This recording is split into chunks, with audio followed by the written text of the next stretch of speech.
Tapi yang jelas begini, NKRI itu merupakan legasi atau warisan dari para ulama. Bagaimana Hadratus Syekh Kiai Haji Hasyim Asy'ari setelah belajar di Sono, pesantren Sono Sidoarjo, setelah belajar kemudian di Panji, Siwalan Panji Sidoarjo, belajar di Langitan, belajar di Bangkalan, datang ke Makkah untuk belajar sampai 1899. Nah, di fase yang kedua ini beliau ternyata ketemu dengan banyak kiai-kiai, santri-santri yang sudah senior, ada yang dari Maroko, ada yang dari India, ada yang dari Yaman dan yang lain sebagainya. Melihat situasi dunia itu sedang kacau, tidak ada masa depan bagi umat Islam. Coba bayangkan, di Asia, di dekatnya Rusia itu dihegemoni oleh kekaisaran Rusia, Turkmenistan, kemudian Bukhara, Samarkand dan yang lain sebagainya. Di Maroko, di Afrika dijajah oleh yang namanya Perancis. Di Indonesia Timur Portugis, kemudian Malaysia dan seterusnya, Myanmar, kalau dulu Burma dijajah oleh Inggris, Jawa, Sumatera dijajah oleh Belanda. Semuanya masyarakat Islam pada waktu itu dalam masa penjajahan. Akhirnya Hadratus Syekh Kiai Haji Hasyim Asy'ari bersama koleganya pada pertengahan malam Ramadan sepakat untuk muahadah, melakukan perjanjian suci di hadapan Ka'bah Baitullah, bersama-sama bersumpah untuk al-jihad fi sabilillah li'ala'i kalimatil Islam. Pokoknya kita ini nanti pulang, kalau ada yang di sini berarti meneruskan ahli sunnah wal jamaah yang ada di Makkah, di Haramain Makkah Madinah. Kalau pulang memperjuangkan nasib umat Islam. Pulang sudah melihat mulai membangun pesantren, menyemaikan nilai-nilai nasionalisme dan yang lain sebagainya yang dilakukan oleh Hadratus Syekh Kiai Haji Hasyim Asy'ari. Tapi ini jelas berbeda dengan yang dilakukan oleh gerakan-gerakan transnasional sekarang.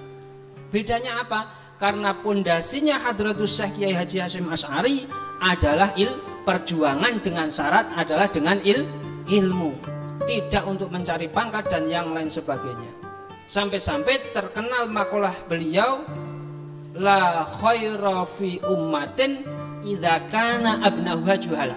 Tidak ada kebaikan bagi suatu bangsa jika anak bangsanya, generasi mudanya adalah juhala, bodoh. Wala tasluhu ummah illa bil ilmin.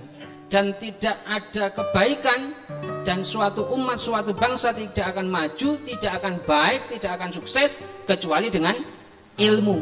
Akhirnya inilah yang dilaksanakan oleh Hadratus Syekh Kiai Haji Hasyim Asy'ari bersama Kiai Wahab Hasbullah, bersama Kiai Haji Fakih Mas Kumambang, Subhanul Waton, Hizbul Waton dan yang lain sebagainya.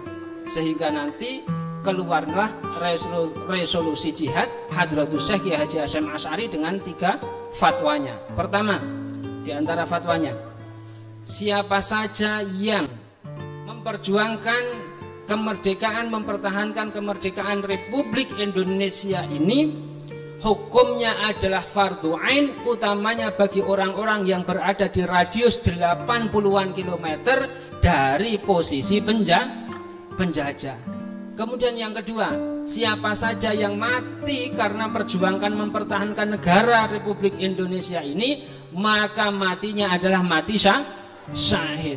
Yang ketiga, siapa saja yang dalam kondisi semacam itu justru bersekongkol dengan penjajah, maka hukumnya wajib dibunuh. Bahkan dalam sebagian pidatonya beliau bukan dibunuh tapi dipancung lehernya. Nah, ini akhirnya apa? Kalau cerita ini panjang, kalau cerita ini biasanya saya muqaddimai ketika sebelum fikih kebangsaan. Nah, artinya apa? Saya cuma mau menekankan bahwa NKRI harga mati itu benar-benar lahir dari para ulama-ulama kita yang mukhlisin, yang mujtahidin, yang jelas ilmunya, jelas amalnya, jelas segalanya. Masa Hadratus Syekh Kiai Haji Hasyim Asy'ari, masa Hadratus Kiai Fakih Mas Kumambang, Kiai Abdul Wahab Habibullah mau diganti dengan tokoh-tokoh HTI, mau kalian tawasul dengan Ismail Yustanto. Nah, itu kan sangat jauh, sangat jauh. Maka kalau kita lihat secara sejarah secara betul, kita akan tahu betul bahwa NKRI ini harga mati. Demokrasi itu bukan yang paling baik, akan tapi yang paling sedikit buruknya daripada sistem buruk yang sekarang sedang dipraktekkan di dunia ini.